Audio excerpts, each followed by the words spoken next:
할렐루야, 감사로 여는 하루, 달라스 세빈연합감리교회의 김형남 목사입니다. 오늘도 하나님께서 좋은 하루, 또 사순절 가운데 우리를 인도하셨습니다. 오늘 함께 보실 하나님의 말씀은 출애굽기 19장 3절에서 12절까지의 말씀입니다. 제가 봉독하여 올립니다. 모세가 하나님 앞에 올라가니 여호와께서 산에서 그를 불러 말씀하시되 너는 이같이 야곱의 집에 말하고 이스라엘 자손들에게 말하라. 내가 애굽 사람들에게 어떻게 행하였음과 내가 어떻게 독수리 날개로 너희를 업어 내게로 인도하였음을 너희가 보았느니라. 세계가 다 내게 속하였나니 너희가 내 말을 듣고 잘 듣고 내 언약을 지키면 너희는 모든 민족 중에서 내 소유가 되겠고 너희가 내게 대하여 제사장 나라가 되며 거룩한 백성이 되리라. 너는 이 말을 이스라엘 자손에게 전할지니라. 모세가 내려와서 백성의 장로들을 불러 여호와께서 자기에게 명령하신 그 모든 말씀을 그 앞에 진술하니 백성이 일제히 응답하여 이르되 여호와께서 명령하신 대로 우리가 다 행하리이다. 모세가 백성의 말을 여호와께 전하매 여호와께서 모세에게 이르시되 내가 빽빽한 구름 가운데서 내게 임함은 내가 너와 말하는 것을 백성들이 듣게 하며 또한 너를 영영히 믿게 하려 함이라. 모세가 백성의 말을 여호와께 아뢰었으므로 여호와께서 모세에게 이르시되 너는 백성에게로 가서 오늘과 내일 그들을 성결하게 하며 그들의 옷을 빨게 하고 준비하게 하여 셋째 날을 기다리게 하라.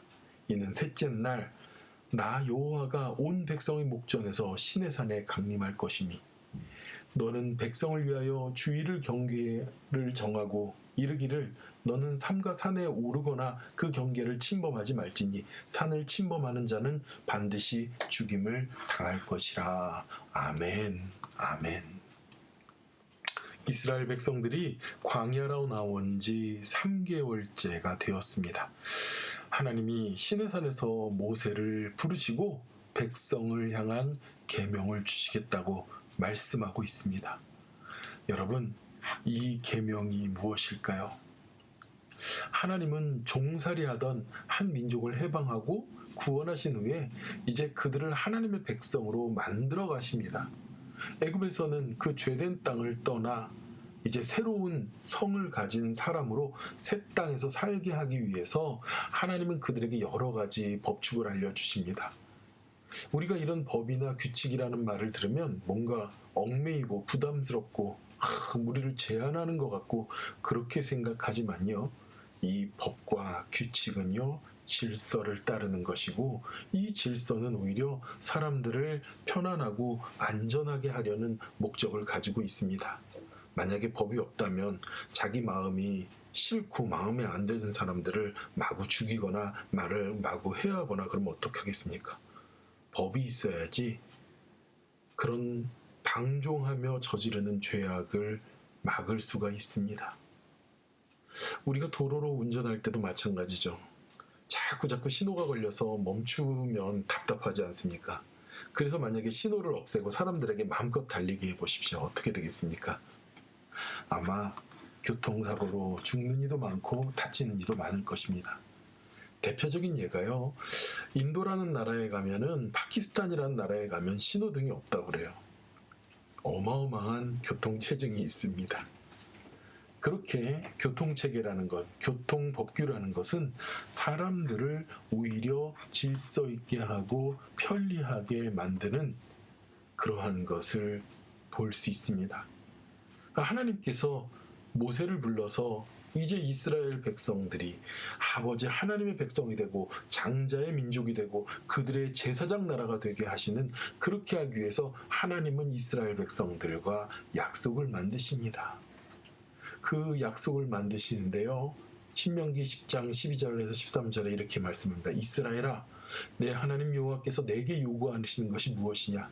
곧 내 하나님 여호와를 경외하며 그 모든 도를 행하고 그를 사랑하며 마음을 다하고 성품을 다하여 내 하나님 여호와를 섬기며 내가 오늘날 내 행복을 위하여 내게 명하는 여호와의 명령과 규례를 지킬 것이 아니냐. 아멘. 하나님께서 우리에게 주신 그 법, 그 계명과 율법은요, 우리가 하나님을 경험하되 그 하나님을 더욱더 사랑할 때 지킬 수가 있는 것입니다. 하나님의 사랑을 확인하고 나면 우리는 하나님을 믿고 의지하게 됩니다.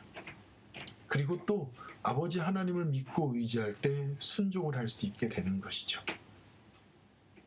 그래서 하나님을 사랑하는 것은 그 계명을 지키는 것이라고 말합니다. 그래서 율법은요, 어렵고 힘들고 무거운 것이 아니라 하나님을 사랑하면 능히 지킬 수 있는 것입니다. 때로는 우리는 우리의 인생을 파멸시킬 수도 있고 망쳐버릴 수도 있지만 하나님은 우리를 사랑하셔서 그 사랑의 관계를 온전히 이끄시고 우리의 삶을 풍성하게 이끌기 위하여 우리에게 삶의 지침을 주신 것입니다. 광야 같은 세상에서 살아갈 수 있는 비결 어디에 있을까요? 바로 아버지 하나님의 말씀을 듣고 순종하며 그렇게 나갈 때에 하나님은 우리에게 영육간의 강건한 놀라운 축복을 주신다고 말씀하셨습니다. 시편 19편 7절과 8절에 이렇게 말씀해요. 여호와의 율법은 완전하여 영혼을 소생시키시고 여호와의 증거는 확실하여 우둔한 자를 지혜롭게 하며 여호와의 교훈은 정직하여 마음을 기쁘게 하고 여호와의 계명은 순결하여 눈을 밝게 하시는 도다. 아멘. 아멘. 그런데 이 하나님께서 주신 계명, 특별히 10계명은요, 하나님을 사랑하는 것입니다. 그리고 5계명부터 나머지 10번째 계명까지는요, 이웃을 사랑하는 것입니다. 그래서 하나님께서 우리에게 새 계명을 주잖아요. 하나님을 사랑하고 내 이웃을 내 몸과 같이 사랑하라고요. 우리가 사랑하면 아버지 하나님께서 주신 계명이, 율법이, 규례가 우리의 삶을 아름답고 평탄하고 행복하게 이끌어 주실 것입니다.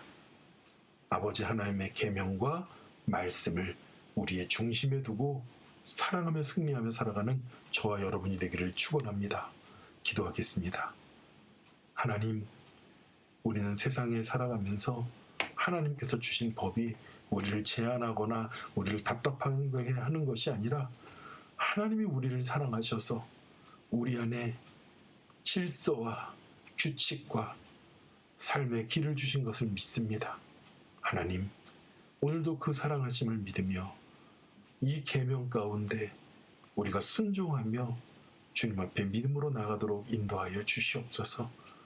여전히 고통받고 있는 우크라이나에 있는 모든 좌우를 분별하지 못하는 심령들을 구원하시고 살려주시고, 또 아버지 하나님, 우리 세빛 성도들 가운데 환난을 당하는 자 있습니까? 주님의 크신 팔로 덮어주시고 안전하게 지키시고 그들의 문제 가운데 임하시고 아버지 하나님 성령으로 역사하여 주시옵소서. 모든 은혜를 감사드리며 예수님의 이름으로 기도드렸사옵나이다. 아멘. 오늘도 믿음으로 승리하며 주님 앞에 아름다운 하루를 드리는 저와 여러분이 될 축원합니다. 기도하겠습니다.